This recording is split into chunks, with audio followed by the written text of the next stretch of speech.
Hey, welcome to Friday's edition of B&B Hockey Talk. Welcome once again. I'm Aaron Bloxhole with my co-host, Mr. Matt Balzer. Man, lots of hockey last night, a little bit tonight, and then, of course, the Chicago Blackhawks, Vancouver Canucks only game on Halloween Wednesday since our last episode.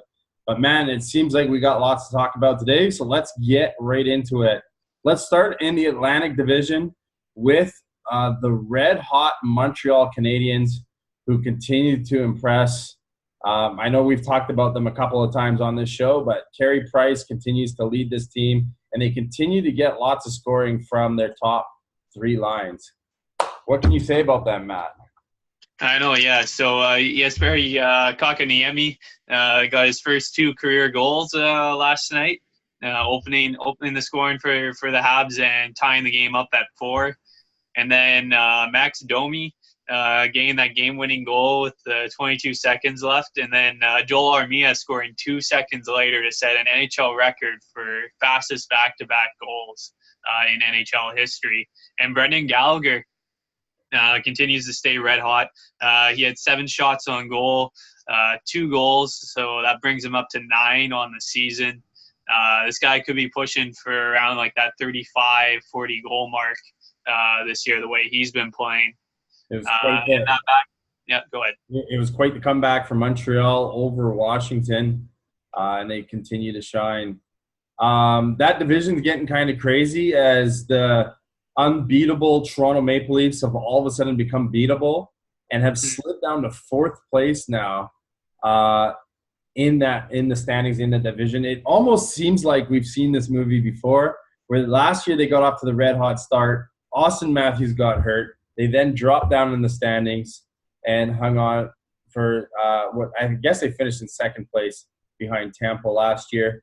Austin Matthews was seen skating today, still probably a ways away from coming back, but is all of a sudden I also know John Tavares has dried up 1 goal in his last, I believe, 10 games. So what's going on with Toronto? Is this going to be something that's normal for them where they really rely on Austin Matthews?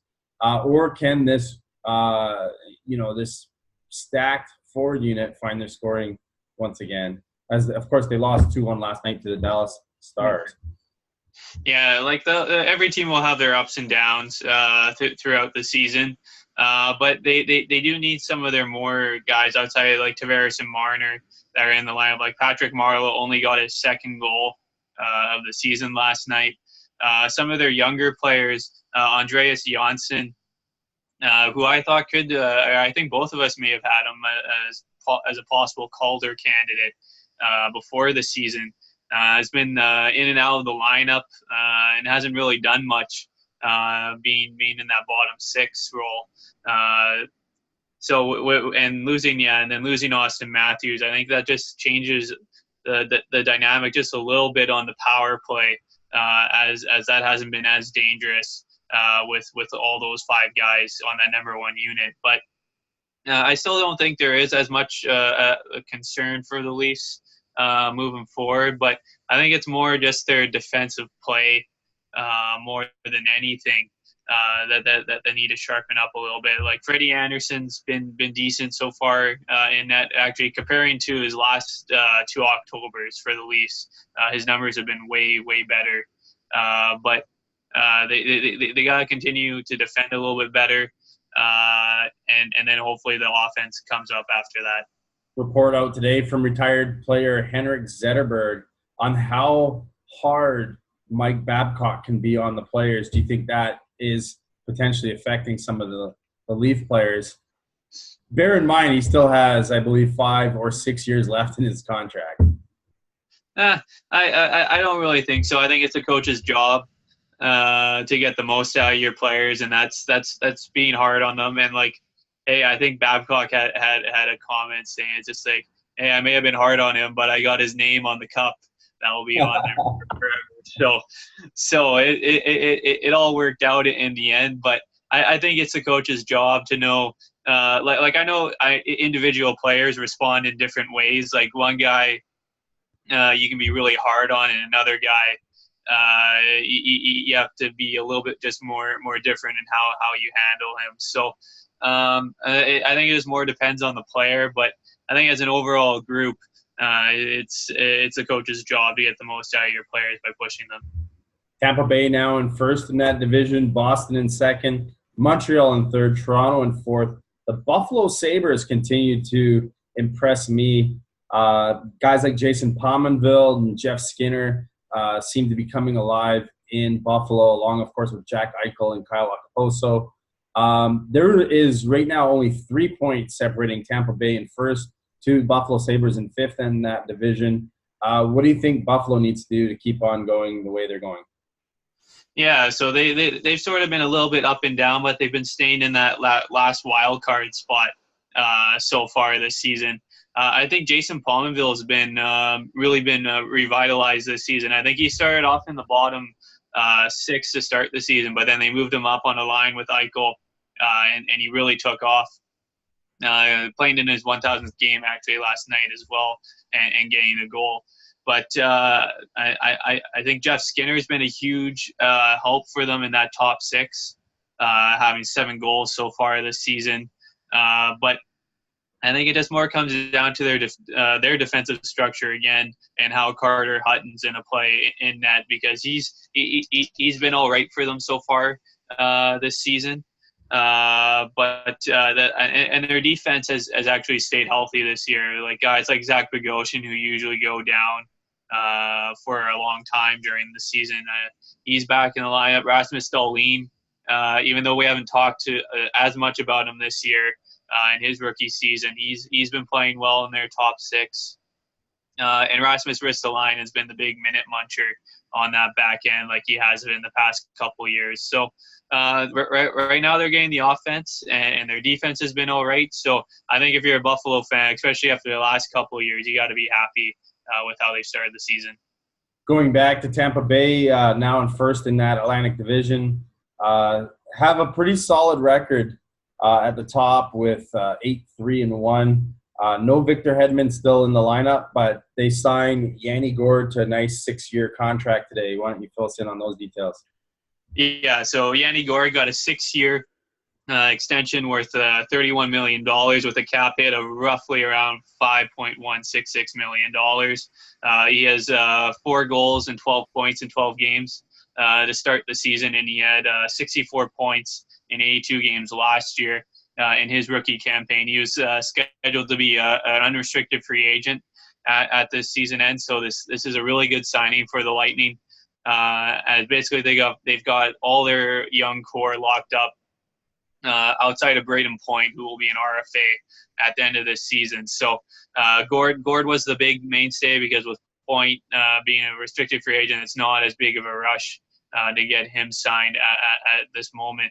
But yeah, Gourde's actually been a really surprising underdog story of how he's come up and really started producing last year for the Lightning. Off to the Metropolitan Division we now go, where we know this is one of the tougher divisions in hockey. I'd say the Central's still the best one this year. But the Metropolitan Division, from first to last, is only 4-point difference right now.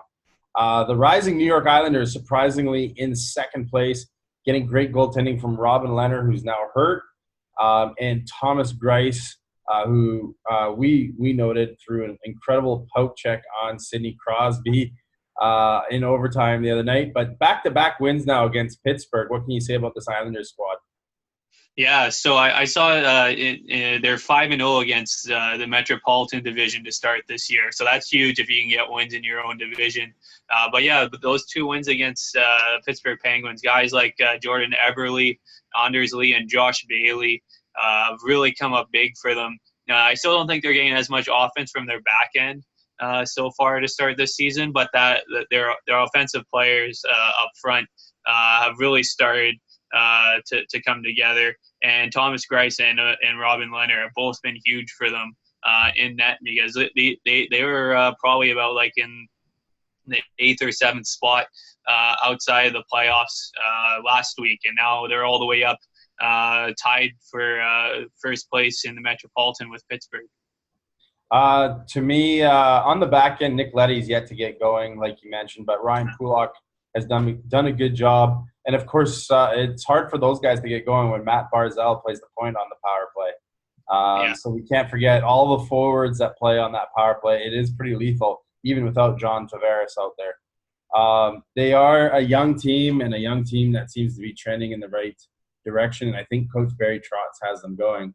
Another team I wanted to talk about, basically nobody's really stepping up in this division other than Pittsburgh. New Jersey still has only played 10 games, but they're now 5-4-1. So that quick start has kind of disappeared. And they're tied for last in the division with the New York Rangers. I guess the Rangers at 5-7-1. They played 3 more games, but are you surprised that the Rangers are still sticking around with all the games that they've played? Yeah, I think basically all the Rangers wins so far this season have actually come in either a shootout or overtime. So they've yet to win a game in regulation so far. But yeah, it's a young squad with the Rangers. Their young offensive guys have been doing a decent enough job. I still think that they'll make some trades going into the trade deadline. I still think they'll be sellers with guys like Kevin Hayes potentially being on the move. And then with New Jersey, I think their goaltending's starting to go a little bit downhill as Keith Kincaid and Corey Schneider, who got his first start last night of the season, still haven't done the job. I believe Schneider's been 0-11-2 in his last 13 regular season games and hasn't won since December 27th of 2017 last year. So, yeah, it just shows how big Keith Kincaid was last year to getting them into the playoffs. But they need Schneider to get back in form. And they need Kincaid to get a couple more saves back there, because I think offensively, like they still only lost 4-3 to Detroit, who's actually starting to heat up with 3 straight wins. But yeah, they need to get that goaltending. Of course, Philadelphia, every time we count them out, seems to find a win. Beating the low-life LA Kings the other night. LA just can't seem to buy a win right now. So that whole division is only a 4-point difference, but of course there are some teams that have played, like New Jersey Devils. They've played significantly less games. There will be some movement, I believe, in those standings this weekend and early next week. Off to the Central Division, the hardest division in hockey right now. Nashville Predators, first team to 20 points so far in the standings. They just continue to roll. And that division from second down to sixth is just absolutely crazy as well, as there's only 3 points separating Winnipeg, Minnesota, Colorado, Chicago, and Dallas. Who do you like out of those teams to compete with Nashville at the top? Man, like Nashville, it's like, man, they're so good this year. Game Pekka Rinne back last night, making about like 42, 43 saves, something like that, against the Tampa Bay Lightning in their 4-1 win. And if you didn't see that Ryan Johansson spinorama pass to Roman Josi to set him up for a goal, you got to check that out on our Facebook page. Just a sick pass.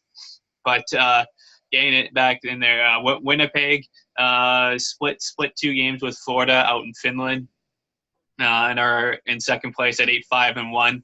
But even there, some of their big guns finally started to get going. Patrick Laine, who had a hat trick in that first game and had another goal today against the Panthers. I think you brought it up asking on Wednesday's show. It's like, is this going to get him going playing in front of his home fans? And it most definitely did, as he scored like 3 just snipes. Well, hopefully he's able to bring that back to North America and continue that trend. Of course, you mentioned they split the series. That means Florida won this morning in North America time, 4-2 over in Finland, and they'll be back in North America playing next week. I agree Winnipeg is the only team that can challenge Nashville there, but it's weird because all these teams seem to be coming to Vancouver. Minnesota came here and lost. Chicago came here and lost. And now Colorado's here tonight in Vancouver. Mikko Rantanen, first star of the month, listed by NHL. What can you say about? I mean, we've talked about the Rantanen, McKinnon, and Landeskog line a lot on this show, but 21 points to start the season off in his first month. Obviously, the Canucks are going to be in tough tonight, but they seem to always find a way. What can you tell us about the Colorado Avalanche? Yeah. So that top line continued to go. I think it was a pretty exciting game last night between them and Calgary. Colorado had a 4-1 lead going into the third period, and Calgary came back and won 6-5 in a super exciting finish there. I think Calgary leads the league with 4 third period comebacks this season so far. But yeah, Colorado. Strong goaltending. I think, Varlamov heading into last night's game against Calgary had a .950 save percentage, which is just insane. But Tyson Barrie is up to 10 assists on the season. And I think if you're a Canucks fan, it's sort of disappointing with all those trade rumors. I believe last year where it was like Canucks didn't want to give up Ben Hutton to get Tyson Barrie. I forget if it was last year or the year or the year prior. But yeah, Tyson Barrie could have been a Vancouver Canuck, possibly. Allegedly. Yeah, allegedly. But yeah, they're getting some balance from all their lines now. I think Vladislav Kamenev and Sheldon Drias both scored their first NHL goals last night. Along with Colin Wilson getting his 4th goal. And Carl Soderberg continues to roll with his 5th goal of the season. So they're getting balance from all 4 of their lines. And that defense, all young guys, except minus like Eric Johnson, who's probably like in his mid-30s now, or early 30s, continues to roll. Off to the Pacific Division we go. We have another day, another new team leading the division. You mentioned it already. Calgary Flames with a huge comeback win last night against the Colorado Avalanche. Now in first in the Pacific. I don't know who saw that coming, but I believe I did have Calgary coming out of the Pacific Division in the playoffs. We still got a long way to go. But will somebody take this division and run with it?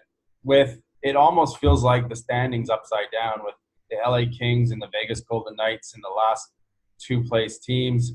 And then Calgary, Vancouver, San Jose, Edmonton up at the top with Arizona catching up fast. Who's going to take control of this division and run with it? Yeah, this is such a strange division because I had the Sharks winning the division this year, and every time they seem to start to heat up, they take a step back. And are now in that second wild card spot with all 3 Canadian teams actually in Calgary, Edmonton, Vancouver in the top 3 spots. So who would have seen that coming? That would be a dream, by the way, for NHL playoffs. I know, yeah. And like Edmonton last night had a good, impressive 4-0 win against the Chicago Blackhawks, who have suddenly lost a few games here and are now just sitting right outside the playoff picture right now. But Drake Kajulia, who's moved up onto that first line spot with McDavid and Nugent Hopkins, had a couple goals last night and is up to 4. And Alex Chiasson, who continues his hot start, has 5 goals in 7 games since getting into the lineup after being a healthy scratch to start the season. The Oilers also sent Evan Bouchard back to junior today, going back to London. Also earlier, Ottawa also sent back Alex Formenton, also back to the London Knights as well. But as some of the younger cuts are starting to get done now with that 9-game mark coming up for a lot of rookies. In other news, Dale Hunter of the London Knights has been arrested for sending money illegally to NHL teams to get his players back. Just kidding. London Knights, of course, now probably one of the favorites to go on and win the Memorial Cup, or at least the Ontario Hockey League, getting 2 absolute studs back. The Edmonton Oilers, in other news as well, you have a neat little stat about their goaltender who played last night.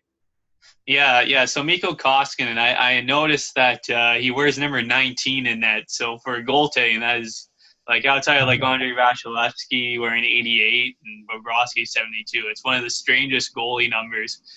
So I saw that he was asked about why he wears 19, and he said his favorite player growing up was Steve Yzerman.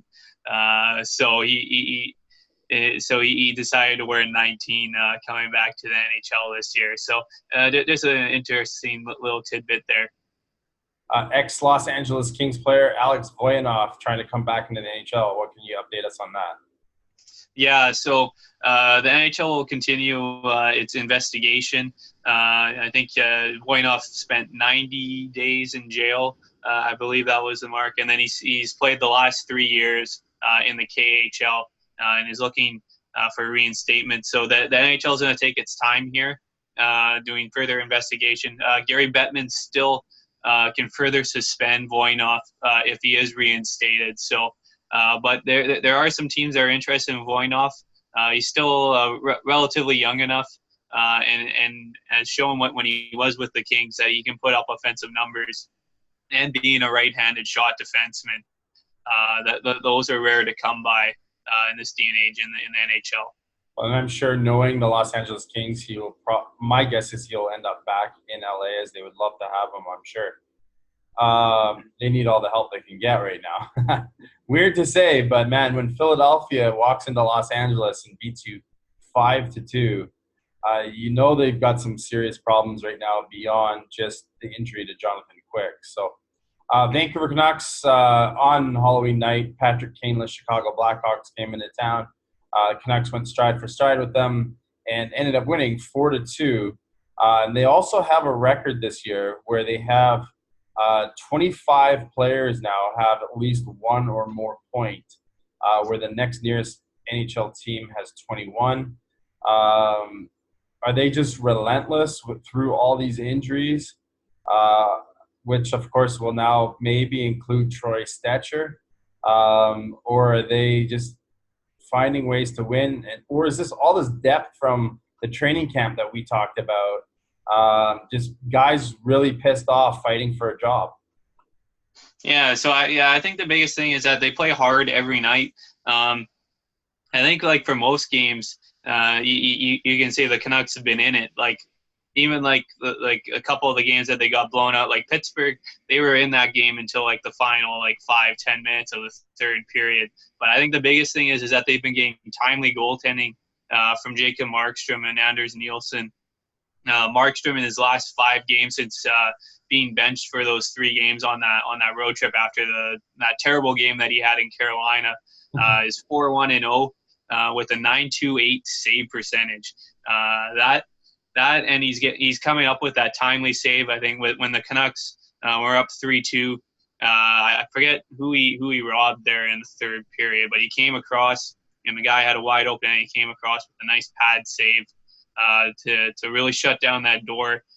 Because we've seen the last couple of years where Markstrom is letting in that really bad weak goal at terrible times, and that really sinks the Canucks. But yeah, they're getting scoring from everybody. Like Virtanen had a heck of a game against Chicago, scoring 2 beautiful goals. And with a lot of people shotgunning here in Vancouver, if he would have had a hat trick on Halloween,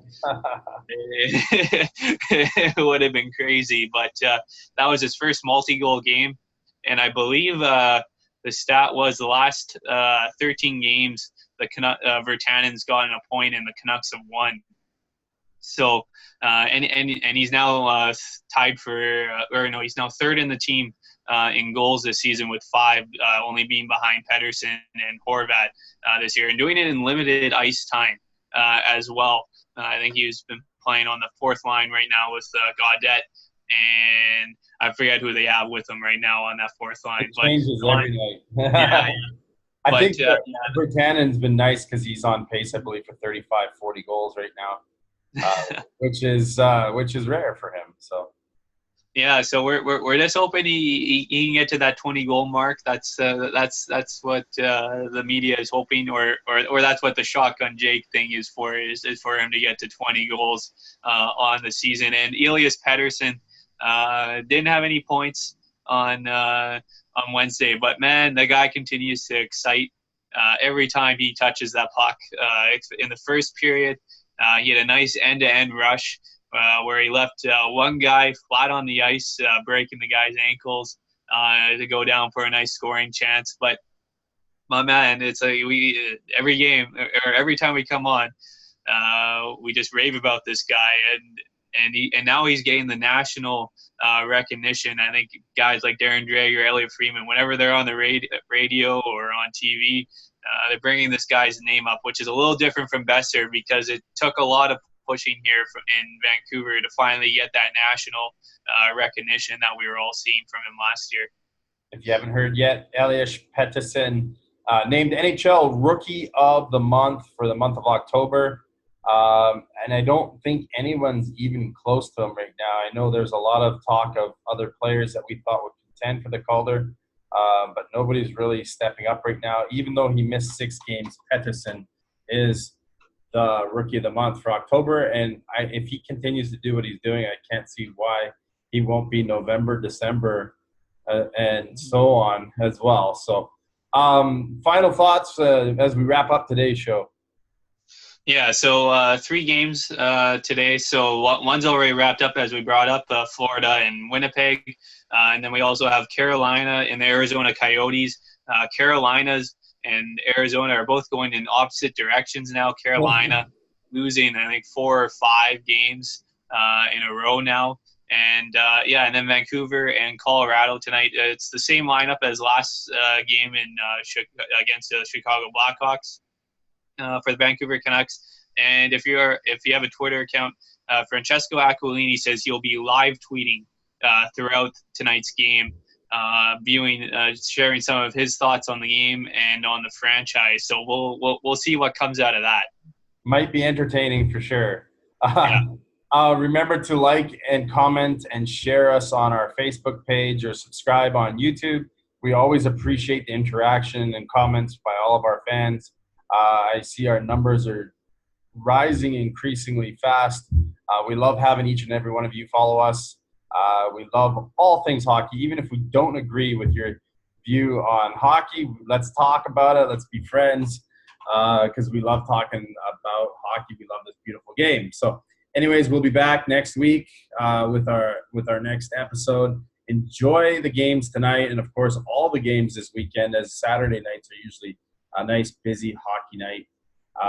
And enjoy your favorite team. Remember to share comments about your favorite team on our page. Matt will continue to update with all the beautiful plays on our Facebook page. So if you want to see some of the goals and saves and passing that's been happening, there's a lot of stuff to view there. So thanks again, and we will see you all next week.